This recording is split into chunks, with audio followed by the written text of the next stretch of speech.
Greetings. Welcome to another episode of Let's Innovate for Vegas. Episode 2, Hackathons, Projects, and Stuff. I've tried to keep the stuff down to a minimum. I don't know if I'll get 20 minutes or maybe 30 minutes today, depending how fast I talk. Hopefully you listen to this at something other than 1x, though, so hopefully my rambling doesn't take up too much of your day, but it already is, so let's get started. This is another show with just me, by the way. Dan Hugo, Managing Director, Innovate for Vegas Foundation. Ideally, we'll have some guests and we'll do maybe some live streaming. So bear with us as we get this moving. And thank you for listening either way. So first up, hackathons. We just had a hackathon. It was the 25th and 26th of February. And we have a hackathon meetup. Our monthly hackathon meetup is monthly, right in the name.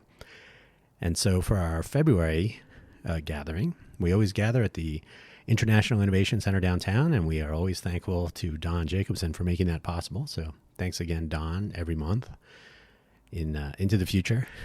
So we had special guests this time. Normally our hackathons are focused on our projects, and they always are. We do not do sponsored hackathons per se, so we're not looking for people to call us and tell us, hey, you want to do a hackathon for me? That is a totally separate line of business, and we can certainly refer you to people who know, who maybe somebody who's been involved with 47 hackathons outside of Vegas, for example.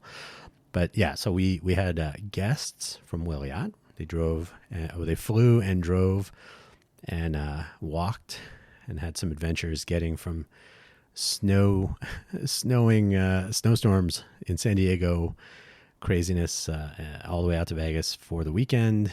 They brought innovation kits, which they just launched and announced on their website and elsewhere in January. So this was right off the assembly line, and we had a few people show up. We had fewer than the number who signed up, and that's another discussion. But they were able to get about 9 people, I think it was, to Saturday and Sunday, 9 or 10, to play with, if you will.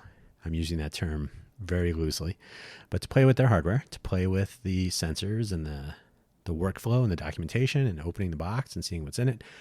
So what's in it for them is they learned with their brand new product, what were the things they needed to focus on for documentation and for usability, so that people that want to try their ideas are not spending their time trying to get the tools to work, right?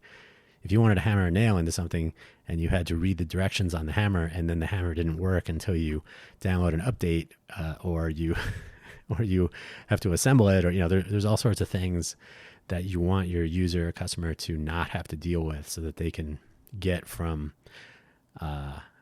opening the box, receiving the package, and opening it up, and then using it. You don't want in fact, side note, there used to be a time, you may not remember this, there was a time when you'd open your cell phone, got a brand new cell phone, and the first words, charge overnight.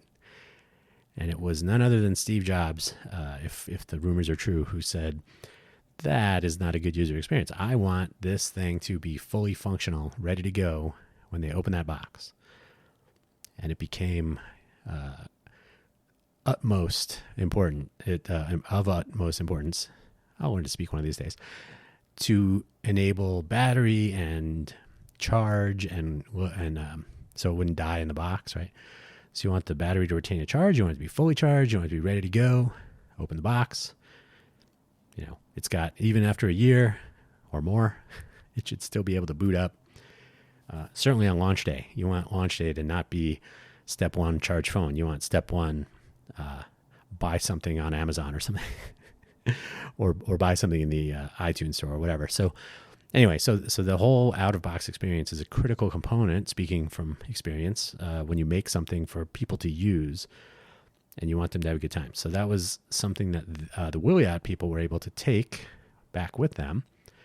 So from my discussions, it went really well. Hopefully we'll have an actual podcast, so I'll not dive into too much detail there, so we can we can have a nice first conversation after the fact, after they've collected and gone over what they learned and assessed the value. I think we talked about having some stuff in the future. They will have a national hackathon later in the year. Anybody here that wants to can participate. Obviously, you've got a leg up if you were at ours on the weekend, so good for you. And we'll see what happens. I myself, on Sunday, when I had Scott joining me, a school teacher here in Vegas. So the two of us were able to focus some time, and we talked about some project ideas. And I have a smart bus pass and a smart bus stop idea because open transit is still alive, and we'll get to that in a second. But but we always do aim our monthly hackathon meetups at general participation. So you could have come and not worked on a Wiliot based anything. Yeah, we have a bunch of projects and we'll have more. So we want people to participate, and we want to have people feel that they can join in at the hackathon itself or any other times that they want to, with smaller teams, virtual, and so on, and just work on projects, because the outcomes will not be just another portfolio app to put on your resume, and they don't even have to be apps. And we'll also get to that in a second. I got a whole set of notes here, I promise. But they will, they're real things. They're real things that we hope to deploy for people of Las Vegas and visitors to Las Vegas to use, and we'll go from there. It could be that we could have unicorns in our GitHub right now, and unicorns in our cohort of volunteers. And when they get together, we'll have, maybe that's something I don't want to continue talking about. Anyway, our hackathons are always any age friendly. So don't feel like you're not old enough or young enough. I'm neither also. I don't know if that makes sense. But anyway, our events are, we try to make them accessible as well. And that is something that we globally want to focus on always. This podcast is not transcribed as I'm speaking it. The tools and technology exist. It's a matter of integrating it into the workflow. So that will be happening. I will attempt, since it's just me speaking, it'll be easy to transcribe automatically, probably. The first two, and then this will be the third, because it's episode 2 episodes. And so yeah, that's always important. And things that we do that are visual only, hopefully we'll have sufficient alternative text that can describe images and other such things, and so on and so on. So I hope accessibility becomes as high priority across the board as it should be. It is, and we just need to show it better and tell it better, so to speak. Projects, I've sort of touched on a couple of them. So we have all the projects from 2022. We have not a lot of progress on them because we need to have volunteers commit more. We'll talk about that too. It's on the list. We will add more projects through 2023, and hopefully they will be collaborative. So we're going to talk about Agile for Volunteers, which we're doing right now. So we're deliberately leaning into Agile for Volunteers, which is a version, I guess an application or an adaptation of Agile, which is probably best in its native form for employees of a company or people who are full-time, some number of hours per day committed, per week, per Agile iteration, right? They're going to actually spend real time, real effort, real focus. So we don't really have that with volunteers, but we're going to take some of the functional components and see what we can make work. The big things are to encourage progress that we can actually show. So if we have an Agile for Volunteers iteration and we can actually show that we got one story point knocked off, that would be amazing. So we'll try to build on that. And those that do it will have accomplishment to show. And if we take a whole team approach, a whole team participation, then everybody kind of learns together while individuals can make specific story points go away or check them off the list or make implementation a reality. These would be great things. You'll learn a little bit about Agile. You'll learn a little bit about committing to a project Doesn't have to be code. We're specifically aiming at whether you're writing code, whether you're building a user interface, whether you're translating, whether you're designing visualizations or audio media or whatever it is. We want to emphasize creativity and coding. You can break those down, whether it's the tech side, whether it's the coding, whether it's the debugging, whether it's the QA, whether it's the user interface design on the creative side, whether it's what something should look like, how we market it. We have to market our ideas. Once we roll them out, people have to find out about them. So yeah, our projects are not merely sitting at a coffee table by yourself with your earbuds in your ears coding away. In fact, I really want to get away from that and hopefully we can get more team participation, pair programming, multi-person collaboration, not disappear on your own and maybe not even come back. That's the worst part. So we need actual commitment. Speaking of, what has happened several times is that people say, I'm going to work on this. I'm going to take that. I'm going to go in the corner and work on this, and I'll get back to you. Someday I'll send you a pull request on GitHub, or maybe not even that. And we don't have a lot of actual commitment to not completing projects, but completing commitments, right? So if I say, hey, I'm going to add one line of code to this project, and then I never hear from, you never hear from me again, then I didn't really do anything, and I didn't help the project move forward. And in fact, if I took the time of other volunteers and I said, I'm going to do this part, code or creating, whatever it is, I will design a logo. I will create some materials that we can post in our workspace at the Innovation Center. I will tell others about this. I will mentor other people. I will promote the projects and Innovate for Vegas. I will commit to doing this. These are all things that are easy to say, and our culture in the Las Vegas area doesn't always make that a high personal priority.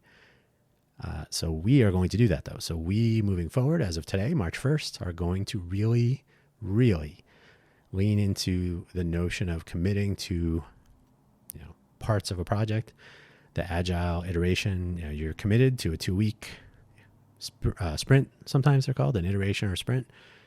We'll have a goal to try to accomplish a certain number of things, the story points. So we'll have user stories. You can take a feature, you try to implement it, you commit it. And it'd be great if you continue to the next iteration or when you can. But we cannot make progress if we are always wondering if anything that anyone said will actually happen. So I myself am committed. I can't say I've been committing code to our GitHub repository, but I'm certainly committed to the organization and all of the meetings and the paperwork and the filings and the discussions and the arguing and the resource reservations and the other initiatives and project specifying as I've done it so far, and hopefully bringing in volunteers, the Agile for Volunteers structure that I have a draft of. And then I got verbal feedback from a few people who do Agile. So we're continuing on that. I'm playing an infinite game, so our projects will, in infinite time, be perfect. And so you just have to hang around forever, and I will still be working on them. And I hope you will too. On to our more fun project, I suppose. We, the Innovate for Vegas Foundation, are about to start. We purchased the domain, and we've had a couple of discussions. We're setting up some of the pieces, and we're going to launch talks.vegas, which is not alive yet, so don't click on that.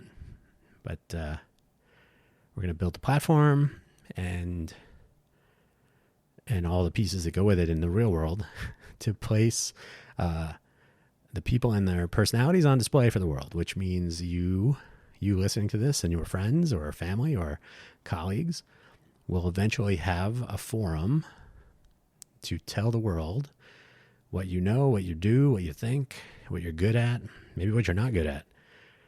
It could be how to make the perfect espresso with a mocha pot. It could be how to start the next unicorn startup company, and it might not even be a tech company. Maybe you're going to start the next collagen-infused tea company in Toronto, and the world will know your name, and you will tell it to them from right here in Las Vegas via a lightning talk or a Pechakucha talk or maybe some others, and we will tell the world what's going on. Everybody thinks, and I know this from my own travels, everybody thinks Las Vegas is about a few things, but the city of Las Vegas has, the numbers I saw were nearly 600,000 people, and all those people have at least one thing to say, and 2.3 million, I think, from Southern Nevada. So, Clark County, greater Clark County. So that's a lot of people that probably have something interesting. And the ones that want to tell their story, we are building that platform to enable that and to get it to the world. So podcasts like this are sort of the small version. We'll have rehearsals. We'll have actual production. I met with Jason Soto at View Studios here, which you may have heard of. If you haven't stopped by there and you have an opportunity to, you should. If you can see a demonstration or another presentation, ideally at some point you will hang out there for a Talks.Vegas production. That will be a little bit down the road. They're not cheap, but this is a high-end production facility. And so when we have some really awesome stories, and by the way, they do not have to be awesome stories about tech startups. They could be awesome stories about, like I said, the journey you have taken as an immigrant, moved to Vegas from wherever, and your story. Or it could be a veteran, could be a veteran with limitations.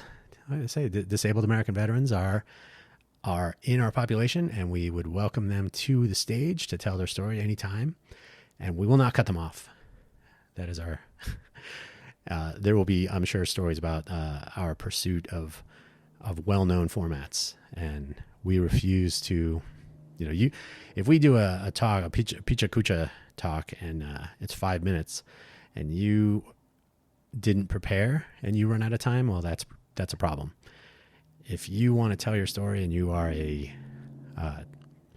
like I said, if you have any limitations and you want to participate, I and we will absolutely not prevent you from participating.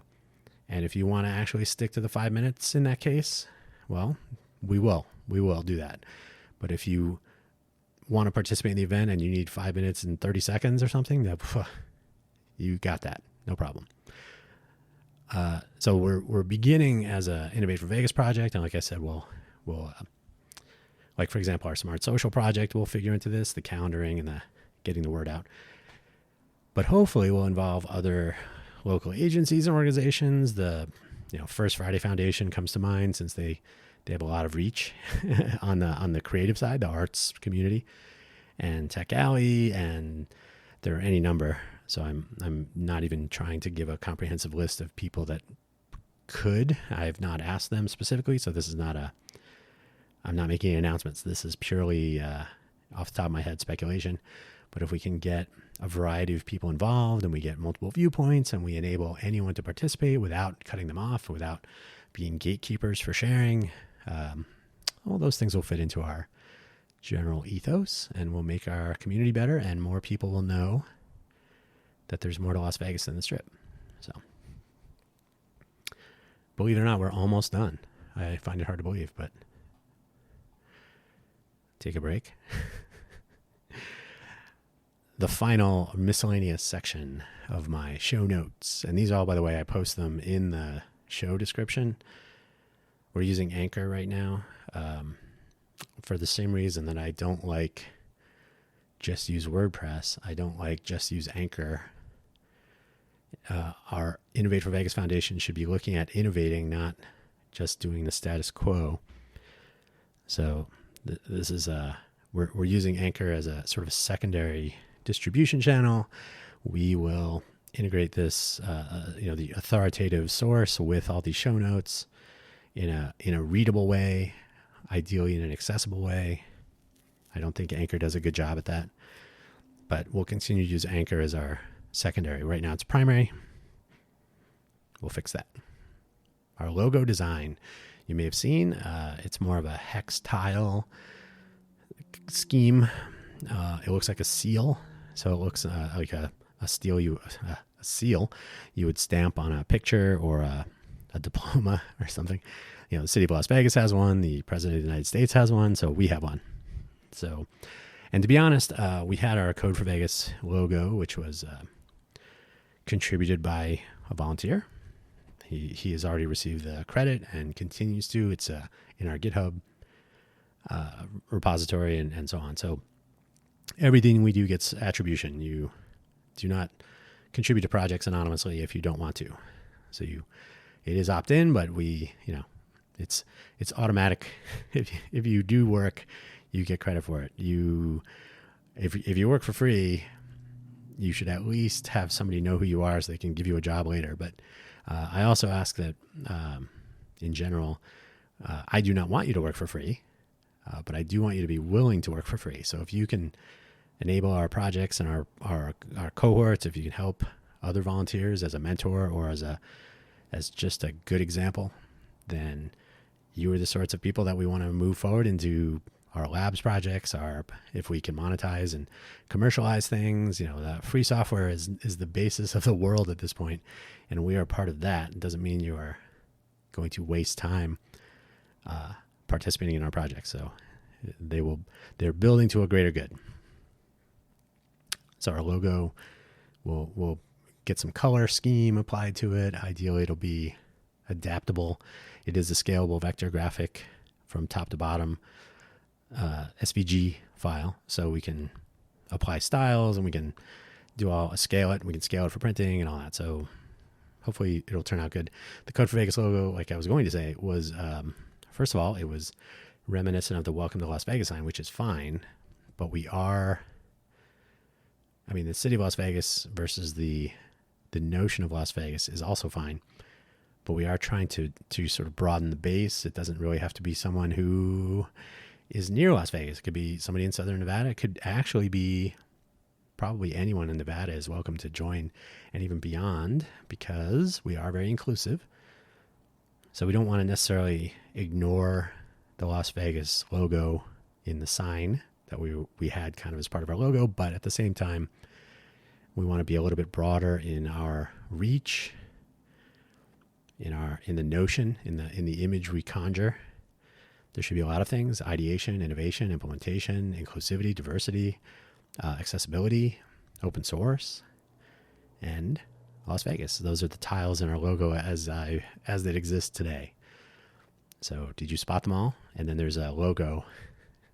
The podcast logo, there's a LinkedIn logo, there's an Instagram logo. So getting tricky. We need a better calendar. That is a universal truth. We do have a smart social project, and the calendar component is our highest priority for March, for this month of March, and continuing. It has been a focus without any attention, so it's been a high priority item with no takers. So we have to make this happen. It is a moral imperative, not only for the people of the Las Vegas area, so we can discover things and coordinate better, and we can submit an RSVP and not show up, but just as well for our organization, so we can point at a functioning deployment. Calendar is not hard, but it is also worth doing. I don't want to quote Kennedy directly, but we choose to deploy a calendar and these other things not because it's easy, but because it's hard. It's hard to do right. It's hard to do in a good and useful way. There are tools floating around, the meetup.com and the Eventbrite. We had Eventbrite event set up for our monthly hackathon meetup. It's not a great experience. It's not attractive.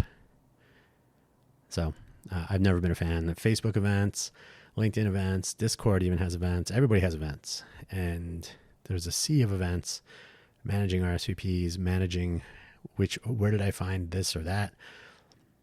It's a frustrating mess. There are standards, there are protocols, there are file formats that have been around for decades. You actually do use them already. Google Calendar, Outlook Calendar, Apple iCal, the iCalendar Stream ICS format is documented, open. You can use it. We're going to use it. The CalDave protocol to move data around, open. Can use it. We're going to use it. Google uses it. Outlook uses it. Apple uses it.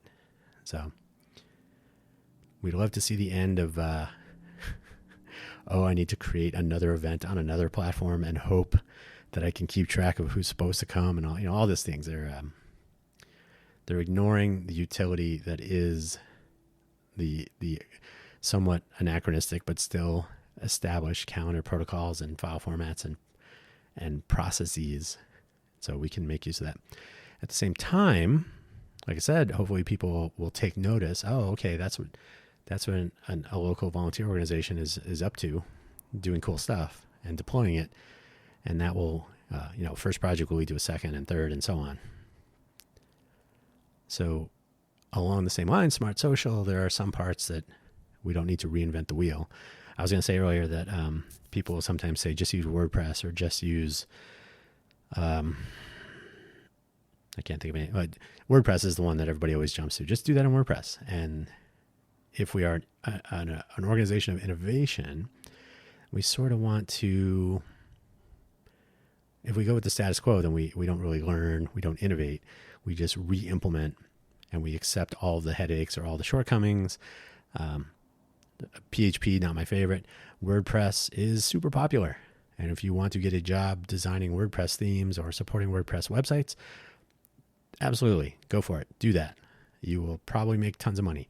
There used to be a WordPress group, like a users meetup group in Las Vegas. I don't know if that's still moving. There's a local entrepreneur here who's made WordPress optimization, performance optimization. So you get super excellent Lighthouse scores and your page loads in 0 seconds. He's been working on that, and he actually pitched at the Pitch Workout Room for the Cafe Genius thing that I just recorded the podcast for that. But WordPress, I'm not saying no, but what I am saying is you don't ask someone learning to cook at a culinary school to tear the tinfoil off of a TV dinner, right? You actually make stuff. You create ideas. You have ideas, and you create a version of an implementation of your idea, and you see if it works. And that's how the learning process goes. So we're trying to do certain things. And so that's a long way of saying, when I get to this, that sometimes it makes sense to use existing functional or actively developed components. For example, not everybody writes their own operating system yet, but you may be a Mac or a Windows or a Linux or a BSD or I guess OpenSolaris is still around. You might be into an 8-bit OS from the old days. You might be writing your own, which is a rarity, but still possible. So in our case, we are going to roll out a Mastodon server for Las Vegas. So clearly that's not a project we've worked on, but it is an open source project that we can add to. So that still qualifies. So, and yes, WordPress is also open source, and you can also add to that. So that's still allowed. But writing a content management system is one of those things they say you should never do it, although it is a great learning experience. So our Smart Social project will sort of act like a content management system in some regards. Something to keep in mind. We do have an open transit project. That is a bit of a headache, but essential. We need help from people who actually use our public transit system in the Las Vegas area. If you ride, you're still necessary. We need you to participate. We need you to tell us, and for the time being, that's me. But you need to tell us what doesn't work. Everybody has a different version, whether it's the bus stops are dirty. I can't read the app because I don't have quite the vision that they require to see the little tiny symbols and the low contrast user interface elements. And I could go on and on that. But the phantom bus problems, the sort of quietly and under-announced schedule change from 29 January, or maybe the driver, the operator experiences you have as a rider, or the experiences you have as an operator on a bus or at a bus stop, with people getting on and off, with people not knowing which bus they're on, and so on and so on. There's a myriad of things that are left on the table, and the tools exist to actually make them better, so we just need to actually do it. So I am on the soapbox at the moment.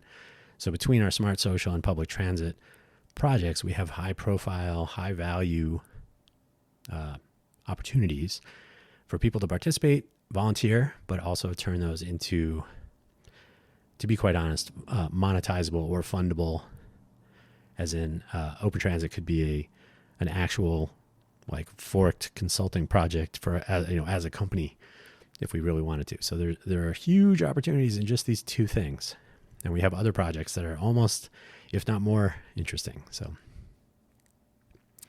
okay, I'll get off the soapbox, but keep that in mind. I already said Anchor and through their owner, Spotify, we publish there now. So you're probably listening to this via Anchor or Spotify, and we'll enable more channels that they distribute through. Maybe we'll get on Amazon and in the Apple and Google podcast universes and others. That makes it easier to get our message out. But ideally, we will be self-hosting, and you will, at some point, subscribe to our podcast directly, and we'll try to have more detail, more show notes, more interaction. We'll certainly, as we implement or start focusing on live streaming and having guests and more participation, you will probably see our Discord server, which nobody uses. Everybody wanted it, nobody uses it, so we have our Discord server. We have, I think, 45 people as I'm speaking right now that have joined it, but not a lot of engagement. Nobody's really participating. So if we do start doing live stream podcasts, for example, this audio program, I don't like the term podcast. It's sort of anachronistic a little bit. But if we do our audio program, we might do a live stream, right? We might have some guests, and we can have this discussion with other people chatting, or maybe even included as part of the audio, discussion, maybe like a call-in show. Maybe we'll do the same with video. So our Discord server probably will fill that space rather than doing a project discussion. So we have a discussion about a project.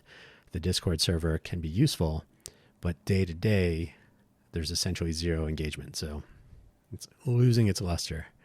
And we need to figure out, possibly as part of the Smart Social, how to communicate better with the people in our smart city. That is how we make our smart city smarter. So we're just over 30 minutes. That's not so bad. I thought it was going to be much worse. I know you're busy. I know I am. I know I should be doing other things right now, but I love talking to you. And since you're listening, I hope you are enjoying what I've had to say thus far. At some point, if you're listening, I want you to participate, whether it's in a project or this audio program or our other content. I use the content term flinchingly, cringingly, but it is a fact. If you want to be part of whatever we're doing, that would be great. We would like more people from our communities. There's not just one. Multiple communities in our greater Las Vegas, Clark County areas. We'd like to have more people involved in what we're doing, whether they're telling us what the world needs and how we can maybe make our part of it a little bit better, or maybe actually contributing to projects, especially if you are creative and you'd like to be a part of these things and you maybe are concerned that you're not a coder. Well, that's totally fine. That's why we renamed. So Innovate for Vegas Foundation is about innovation, and that takes many forms. And like I said earlier, you may know how to make a perfect, amazing pot of coffee in your mocha pot. That is almost as important as anything else in the world. So I'm not even kidding. So I hope you will consider participating in one way or another. And even listening to this podcast audio program is a part of that. And if you tell somebody else about this, that it was interesting and worth subscribing to, that would be great. And as we roll out more of these shows and we have more episodes of this particular show, Let's Innovate for Vegas, or we have other shows, or we have our Talks program, obviously, when Talks.Vegas launches, if you or people you know and people you know can participate, audience, on stage, in the world, helping to share, all these things, all the things that go into day to day, the more a part of it you are, the better. So I will leave you with that. I thank you for listening. I hope you will subscribe and tell others to do the same. I'm not even going to ask you for likes and whatnot. That doesn't matter. It's the fact that you're listening that counts. And if you tell someone else that they should too, that's even better. And I hope to see you at our next hackathon in March. Thank you so much.